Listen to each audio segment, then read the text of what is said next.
তো প্রথমে আলহামদুলিল্লাহ আল্লাহর কাছে শুকরিয়া যে আমরা আজকে আমাদের ফ্যামিলির সহ ভিসাটা হাতে পেয়েছি এবং সেকেন্ডলি আমি সানাই এডমিশনকে থ্যাংক ইউ দিতে চাই, কারণ আমার যে স্বপ্নের যাত্রা এই যাত্রাতে তারা আমার সাথে ছিল, তাদের গাইডেন্স এবং তাদের দক্ষ টিমের সহায়তায় আমি আজকে আমার ভিসাটা আমার ফ্যামিলি সহ ভিসাটা হাতে পেয়েছি। আসসালামু আলাইকুম, আমি ডক্টর মারিয়াম আক্তার সোনিয়া। আমি আইসেল গ্রাজুয়েট বিজনেস স্কুলে যাচ্ছি হেলথ ম্যানেজমেন্টের জন্য।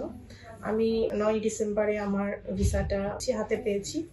তো প্রথমে আলহামদুলিল্লাহ আল্লাহর কাছে শুকরিয়া যে আমরা আজকে আমাদের ফ্যামিলির সহ ভিসাটা হাতে পেয়েছি এবং সেকেন্ডলি আমি সানাই এডমিশনকে থ্যাংক ইউ দিতে চাই, কারণ আমার যে স্বপ্নের যাত্রা এই যাত্রাতে তারা আমার সাথে ছিল, তাদের গাইডেন্স এবং তাদের দক্ষ টিমের সহায়তায় আমি আজকে আমার ভিসাটা আমার ফ্যামিলি সহ ভিসাটা হাতে পেয়েছি। তো সানাই সম্পর্কে যদি আমি বলি, মানে একদম সংক্ষেপ করে, সেটা হচ্ছে আমার সাথে গত সেপ্টেম্বরে বেসিক্যালি হচ্ছে আসাদ ভাইয়ের সাথে প্রথম কথা হয়। ভাইয়া তখন আর কি দেশের বাইরে ছিলেন। সো ফোনের মাধ্যমে ভাইয়ের সাথে কথা হয়, সব ধরনের মানে তিনি আমার কাছে আমার আইএলটিএস রেজাল্ট এবং আমার ডিজায়ার যে কোর্স সেগুলো জানতে চান। তো সবকিছুর পরে ভাইয়ের সাথে আমার কথা হওয়ার পরে আমার 3 দিনের মধ্যে আমি অফার লেটার পেয়ে যাই এবং ভাইয়ের সাথে যখন আমি সানাই এডমিশনে এসে আমি এবং আমার হাজবেন্ড দেখা করি, আমরা আসলে স্যাটিসফাইড হই তাদের সাথে কথা বলে। দেন আমাদের প্রসেসিং শুরু হয়।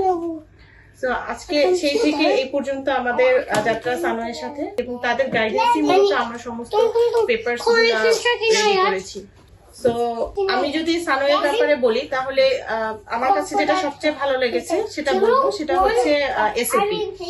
সানাই এডমিশনের সাথে যখন আমি কাজ শুরু করি, আমার পেপারস ডকুমেন্ট জমা দেওয়ার যখন সময় চলে আসে, তখন এসওপিটা আমি একটা এসওপি প্রথমে লিখে দিয়েছিলাম এবং সেটার পরে ভাইয়ারা আমাকে একটা এসওপি দিয়েছেন। আমি এসওপিটা যখন পড়েছি, আমার কাছে তখন মনে হয়েছে যে আমি যদি একজন ইমিগ্রেশন অফিসার হতাম তো ডেফিনেটলি এটা যায়।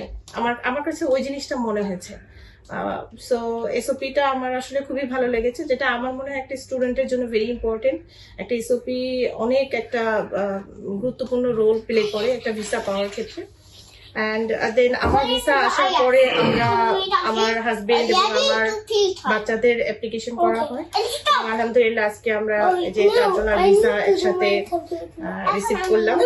তো ধন্যবাদ সানাই এডমিশনকে।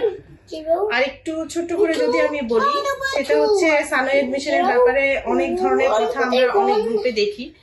আসলে আমার কাছে মনে হয় যে এই যে জিনিসগুলো করে এগুলো মানুষকে বিভ্রান্ত করার জন্য। আজকে আমি আমার ট্রু রিভিউটাই এখানে শেয়ার করতেছি। সো আমি কিছুদিন আগে এক জায়গায় দেখেছি, আমি তাদেরকে জিজ্ঞেস করেছিলাম যে কি হয়েছে, কি সমস্যা। ওরা আসলে কেউ কোনো এক্সাক্ট কথা কিন্তু আমাকে বলেনি কি হয়েছিল। তো এই ধরনের কনফিউশন আসলে তৈরি করা উচিত না মানুষের ব্যাপারে। সানাইয়ের কোনো সার্ভিস চার্জ নেই। যারা একজন সিঙ্গেল স্টুডেন্ট যেতে চায় তারা কিন্তু উইদাউট এনি সার্ভিস চার্জ তারা তাদের ভিসা নিয়ে যেতে পারে। সব ধরনের চার্জ ফ্রি ভাবে তারা আমাদেরকে একটা স্টুডেন্টকে ভিসা পেতে হেল্প করতেছে। So thank you so much Sanai এডমিশনকে। তো এখন আমার হাজবেন্ড আসলে এ ব্যাপারে কিছু শেয়ার করবে। জি, ধন্যবাদ। আসলে মানে অনেক কিছুই আমার ওয়াইফ বলে ফেলেছে, তো নতুন করে কিছু বলার নেই। আর আমি শুধু এতটুকু অ্যাড করবো যে আমরা এই সানাইতে আসার আগে বেশ কয়েকটা এজেন্সি আমরা ভিজিট করেছি।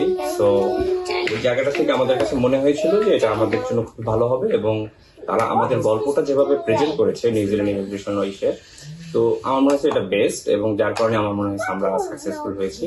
So again thank you so much Sanai. আর কিছু আসলে বলার নেই।